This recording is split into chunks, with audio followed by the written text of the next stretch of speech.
Clear, মানে মানুষ বুঝতে পারে। আমি যেটুকু যে 2-3-4টা ক্লাস শুনছি না, সবকটা কিন্তু আমি ক্লিয়ার এখন। কোনভাবে লিখতে শুরু করতে হবে, প্রশ্ন কতটুকু সময় বুঝতে হবে, আমার কিন্তু মাথায় এসে পড়ছে। রাইট। আর হলো যে যেটা আবার রিপিট করতেছি যে এখন থেকেই প্রতিদিন 2টা ঘন্টা আলাদা আলাদা টাইম রাখতে হবে, একেবারে পরীক্ষায় পাস পর্যন্ত আলাদা টাইম। মানে এইটা সর্বোচ্চ প্রফেশনাল ডিগ্রি। আল্লাহ আমাদের কবে দুনিয়া থেকে নিয়ে যায় আমরা কিন্তু জানি না। আমাদের অফুরন্ত সময় সামনে থাকতে পারে, আবার নাও থাকতে পারে। সুতরাং আমরা যদি আমাদের প্রফেশনাল ডিগ্রিটা, সর্বোচ্চ ডিগ্রিটা নিয়ে রাখি, তাইলে এইটা মহামূল্যবান হয়ে দাঁড়াবে ইন ফিউচার। পরবর্তী জেনারেশন না, এই জেনারেশনে যদি আমরা একটু বড় হায়াত পাই, তাইলে মহামূল্যবান হয়ে দাঁড়াবে। যদি আমরা একটা বড় হায়াত পাই, তখন কিন্তু এই ডিগ্রিটাই মহামূল্যবান হবে। আমি বুঝাইতে পারছি কথাটা।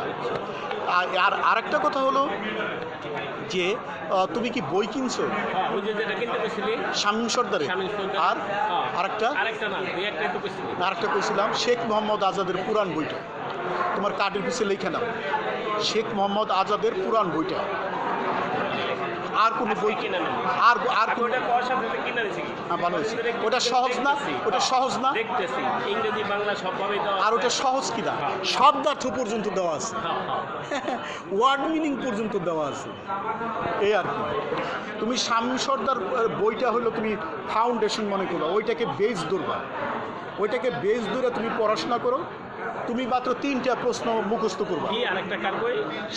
শেখ মোহাম্মদ আজাদের পুরাণ বইটা, শেখ মোহাম্মদ আজাদের পুরাণ বইটা, শেখ মোহাম্মদ আজাদের পুরাণ বইটা খুবই ভালো, অত্যন্ত ভালো। এই 2টা বই পড়লেই যথেষ্ট, আর বই কেনার প্রয়োজন হবে না। আর কারো কথা শুনবা না বই কেনার ক্ষেত্রে। আমি আর কারো জিজ্ঞাসাও নাই, এজন্য শুনবা না। একজন এক একটা বলে আমি মাথায় লোড নিতে চাই না না না। আর আমি কিন্তু ছোটবেলায় আমার গিগাবাইট কম ব্রেনে। না না না, গিগাবাইট তোমারও আছে। না না, আমি বলছি যে আমি ধারণা করি যে আমার অত বুদ্ধি নাই, অত কিছু মাথায় নিব না। আর আমার নীতি হলো যে আমি মাথাটা খালি রাখুন, কিন্তু বোঝার ক্ষেত্রে আমি 100% বুঝবো না। ওই আমি খালি না রাখলে বুঝুন কেমন? আমি যদি আবিজাবিটা ভরে রাখি না, তাহলে তো হইলো না। যেমন আমি অনেক কিছু ভুলে যাই। আমিও কিন্তু মাথা খালি রাখি। আমি খালি রাখি লোড নেই না। আমিও লোড নিই না। আমিও মাথায় লোড নেই না, যেটা আমার দরকার নাই আমি ওটা মাথায় নিই। আমার তো একটা ফ্যামিলি ম্যাটার আছে। আমি ছোটোটারে করছি কি, মান্থলি 10,000 টাকা দিয়ে দেয়, তাইলে আমার প্যারাটা থাকলো না। প্রতিদিনের যে একটা প্যারা আছে ওইটা থাকলো না। আমি তো চাষির টাকা পাঠাই দিই, আমার কোনো প্যারাই নাই, এই তো ঠিক আছে। চাষি আমার সাথে থাকতো, আমার উকিল হইতো না। না না না, জানো অবশ্যই। কারণ কি প্যারা থাকতো, বাচ্চাদের স্কুলে নেওয়া না, এই নাই। সুতরাং হইতো না, এই যে দূরে থাকাতে আলহামদুলিল্লাহ রাইট হয়েছে। আবার MA পাসটা আমি করতে পারতাম না। না না না, বাসায় বউ থাকতো। শুনো, একাকী জীবনও অনেক ভালো। একাকী জীবন তো দেখতেছি আলহামদুলিল্লাহ, আমি 15 বছর ধরে একা থাকি না। একাকী জীবন ভালো, অনেক শান্তি, অনেক স্বাধীন, অনেক স্বাধীনতা। আল্লাহর সাথে সম্পর্ক করার জন্য একাকিত্ব জরুরি। আমি তো ওই যে নির্বাণ লাভ করছি একা থেকে। একা না থাকলে হবে না, 1 to 1 আল্লাহ চায় 1 to 1। রাইট। আমি উসমানী উদ্যানে ওই যে উসমানী মেমোরিয়ালটা আছে না, ওর পাশে একটা কদম বকুল তলা আছে, ওখানে বৈশা আমি বহু বছর ধ্যান করছি, বহু বছর। এই ধ্যান একটা জরুরি বিষয়, হুজুররা বলে না আল্লাহ রাসূলের উপরে কোরআন নাযিল হয়েছে কি ঘুমায় আসলো হীরা পর্বতের গুহায়। 40 দিন সে একটা না ধ্যান করছে। না 40 দিন না, এটা বলে 15 বছর। না 15 বছর, কিন্তু শেষ 40 দিনের কথাই সাধারণত উল্লেখ করে। রাইট। চরম মুহূর্ত, চরম যে 40। আমার জীবনে চরম মুহূর্ত আসছিল। যাই হোক, আলহামদুলিল্লাহ এখন তোমার এই শেখ মোহাম্মদ আজাদের বইটা কি এখানে পাওয়া যাবে? এখানে পাওয়া যাবে না, এটা নীলক্ষেতে পাওয়া যাবে। পুরাণ বইটা, নতুনটা না। নতুনটা কিনবা না, পুরাণটা কত সালের? ওটা যত লেটেস্ট যত পুরাণ পাও। মানে পুরাণ হইলি হলো না, পুরাণ হইলি হলো পুরাণের লেটেস্ট, মানে ইদানিং কর দুই একটা আগের কপি পাই।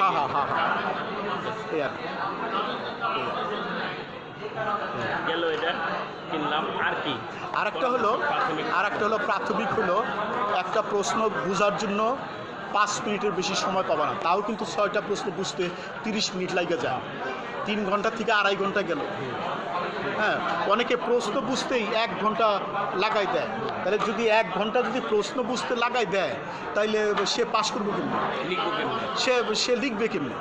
আর আরেকটা জিনিস দেখবা যে এক সময় এই যে ধরো এইটাই যদি অ্যান্সার পেপার হয়, ধরো এইটা তো টপ শিট, এখানে রুল নাম্বার এগুলো লেখা থাকে, আর ঠিক এই মাঝখানে এই জায়গাটায় লেখা থাকে ইংরেজিতে যে এখান থেকে উত্তর আরম্ভ করুন, না হলে উত্তরপত্র বাতিল হবে।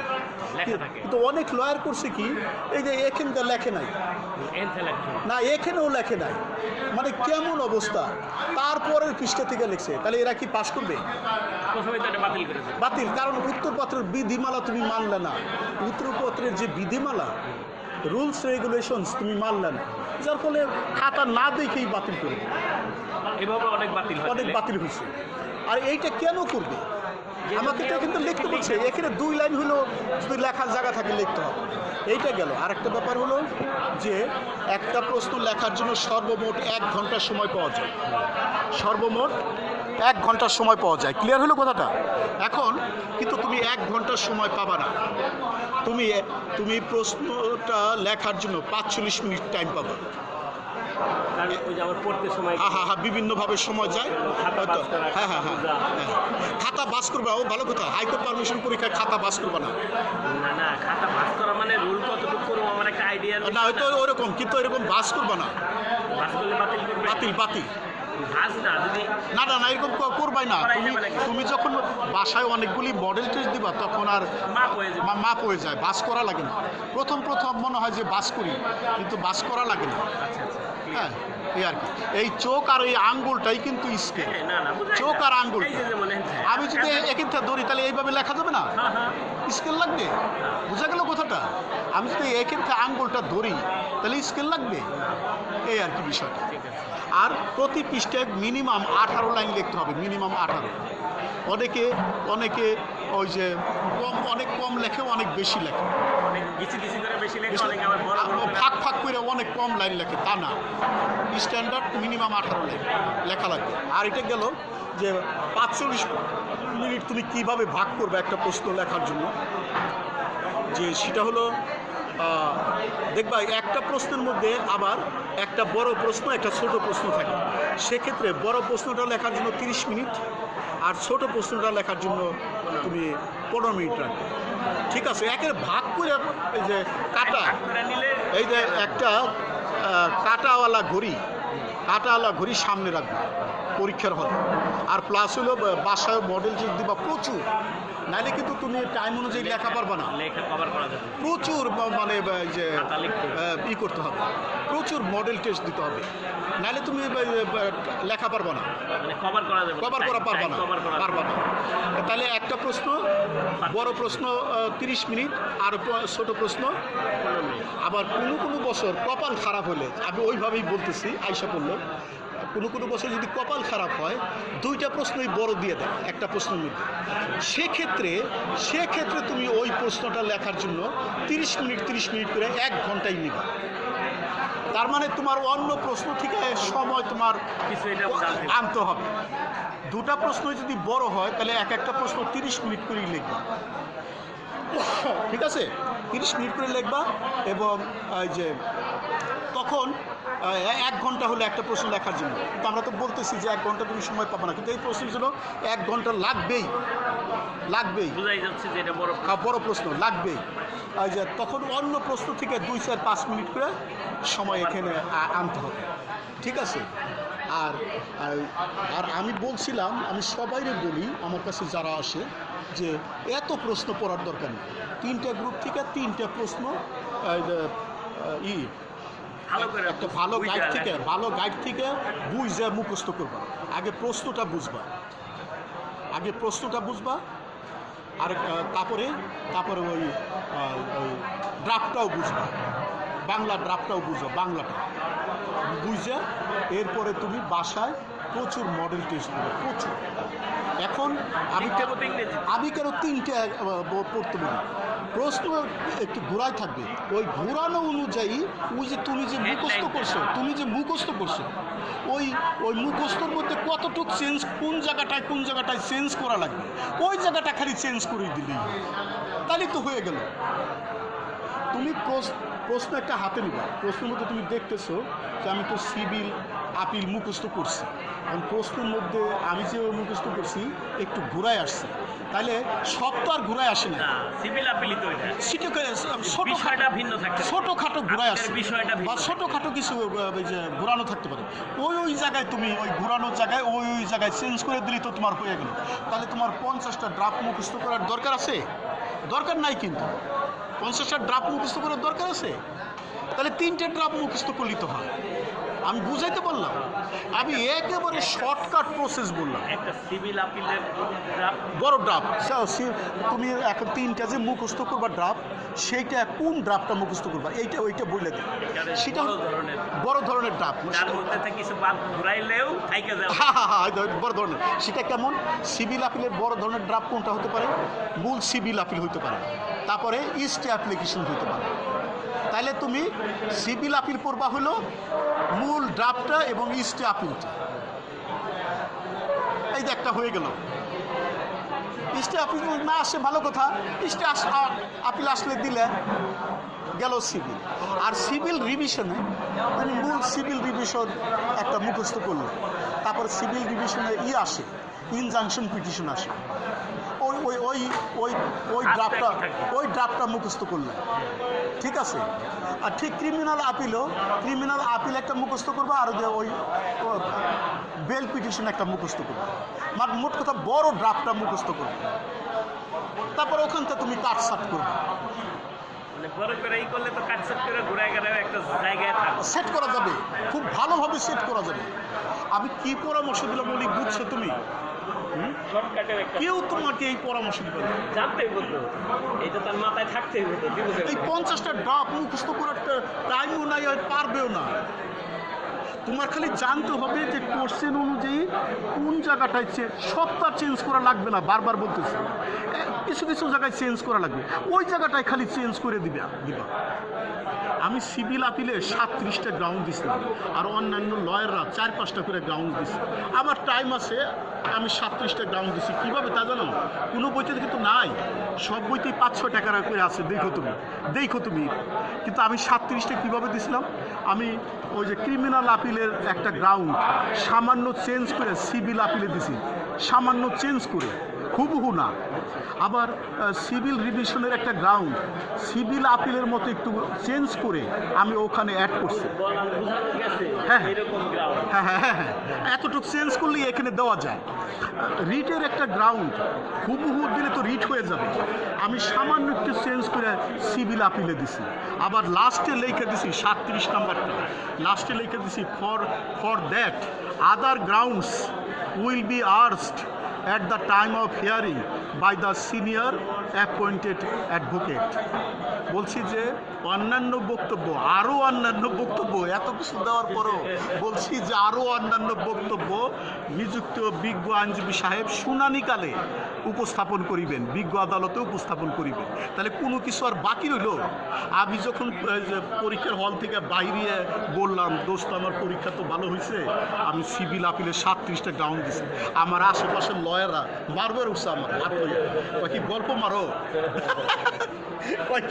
কয় কি গল্প মারো আমাদের কাছে? আমরা 4-5টা দিয়ে আসা পাই না, আর তুমি 37টা গ্রাউন্ড দিছো। আমি তখন বলছি, দোস্ত একদিন আমার কাছে বইসো, কেমনে দেওয়া যায় ওইটা আমি দেখাই দেবো। বইতে 5-7টাই আছে, কিন্তু অন্য জায়গা থেকে আইনে একটু চেঞ্জ করলেও যে আমি সিভিল আপিলে একটা গ্রাউন্ড হয়, এইটা একদিন বইসো, আমি দেখাই দেবো। পরে কয়েকজন আসছিল, বসছে, পরে বুঝছে যে না, ঠিকই দেওয়া যায়। এখন ওই চেঞ্জ করাটা তো জানতে হবে। হ্যাঁ, তাইলে যাই তুমি একটা খুব গুরুত্বপূর্ণ কথা বলছো যে সব তো চেঞ্জ না, সব চেঞ্জ না, সিটা ফুটা চেঞ্জ। ওই সিটা ফুটা চেঞ্জটা জানলেই হয়। তারপরে 3টা বড় ড্রাফট মুখস্থ করবা।